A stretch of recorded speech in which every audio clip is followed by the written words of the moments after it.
Hey mga brods, marami tayong mga rumors and reports dito kay Cedric Barefield na ito nga yung gustong kunin ng TNT tropang 5G sa papasok ng playoffs round. Pero hindi nyo ba alam mga kabrods, ang San Miguel Beermen, ito rin pala yung may gusto talaga kay Cedric Barefield dati pa mga kabrods. Yes, bago pa umungol yung TNT tropang 5G na gustong kunin si Cedric Barefield, nauna na dati pa, taong 2023 pa yan mga kabrods, na ito pong si Barefield ay gustong kunin talaga ito ng San Miguel Beermen. Hindi nga lang talaga makatsyempo ito pong SMB dahil hinaharangan sila ng TNT. Dahil alam din naman natin dito pumipitas ito pong mga MVP group usually dito sa Blackwater Bossing. So, ito pong si Cedric Barefield ngayon na alam din naman natin ang Blackwater Bossing ay hindi na rin naman makakausad sa next round, sa playoffs round mga kabrods. Kaya ang Blackwater ay laglag na. Yes, Boracay na naman, maagang Boracay na naman. Kaya ito pong si Cedric Barefield ay pwede nila itong kunin na mga kabrods. Yes, gagawa sila ng maayos na trade.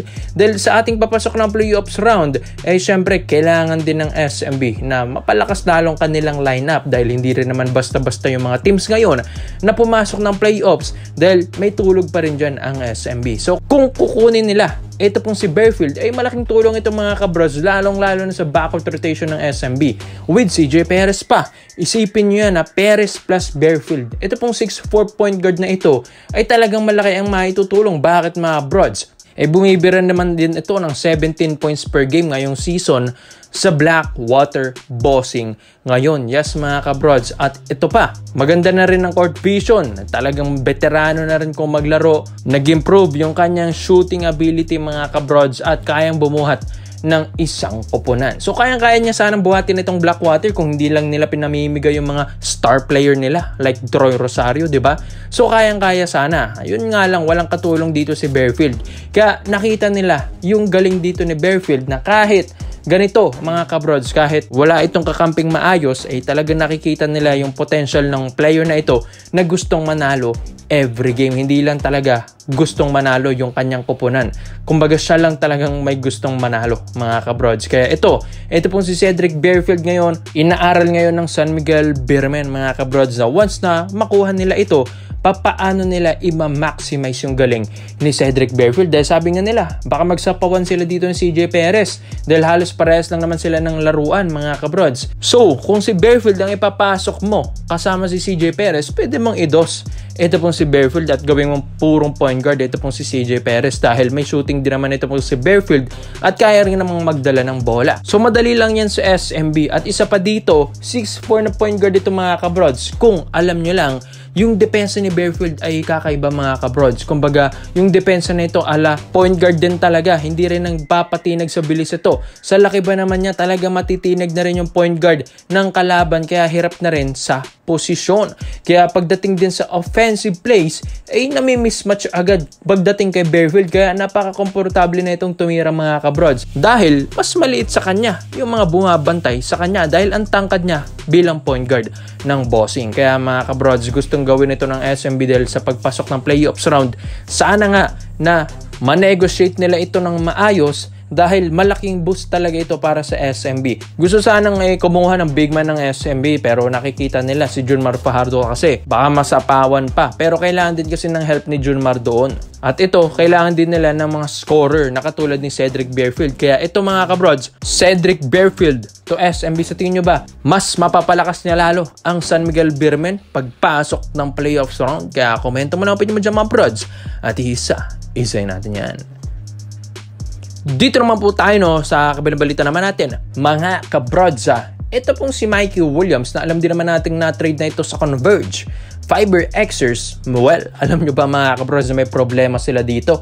Dahil ito pong si Mikey Williams ay gusto pala ng 1.5 billion pesos kada buwan mga kabrods. Yes, narinig niyo yan, 1.5 million pesos kada buwan ang hinihingi niya sa Converge Fiber Xers. Napakamot na naman tuloy ang ulo ng Converge. Sabi nila parang naisahan sila dito ng TNT dahil yun nga, binitawan nila si Jordan Heading para sa isang malakas na Mikey Williams.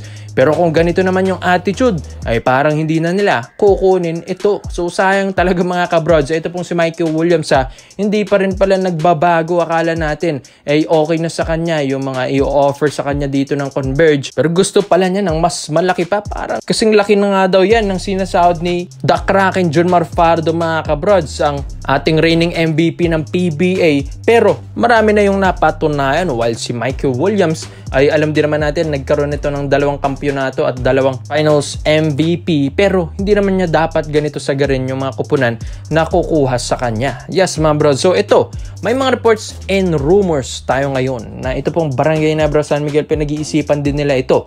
Parang gusto nilang kagatin yung 1.5 million pesos ni Michael Williams. Pero mga kabrods, may kondisyon nga talaga ang Hinebra dito. Ibibigay nila ito once na mapakampyon ni Michael Williams ang Hinebra. Kumbaga, sa una pa lang ay hindi pa ganun kalaki ang isasahod ni Michael Williams sa mga remaining games ng Barangay Nebra San Miguel. Siguro offer nito mga 600k a month.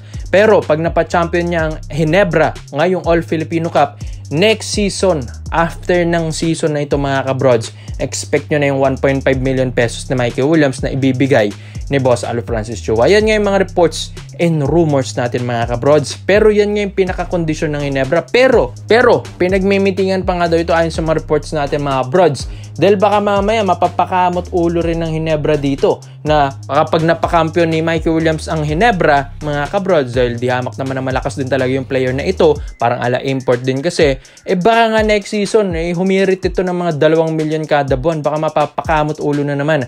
Ito pong mga team na mapupuntahan ni Michael Williams mga kabrods. So, sayang din kasi yung talent ni Michael Williams. Huwag na lang sana siyang ganyan mga kabrods kung gusto niyang makaipon din talaga dito sa PBA.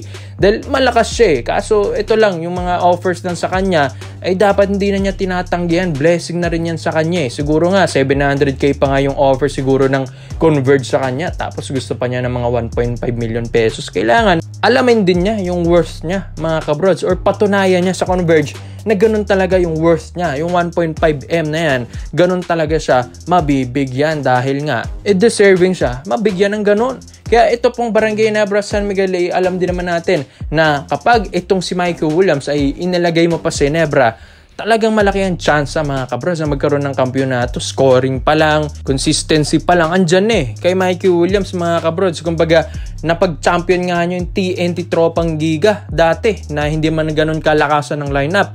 Paano pa kaya ito pong Hinebra ngayon na sangkatutak na mga star players ang na-rebuild dito ni Boss Alo Francis Chua, mas lalo na tong mapapakampyon ni Michael Williams. Kaya ang Hinebra ngayon ay parang gumugusto rin kasi nga pwedeng-pwede niyang mapa-champion ang Hinebra.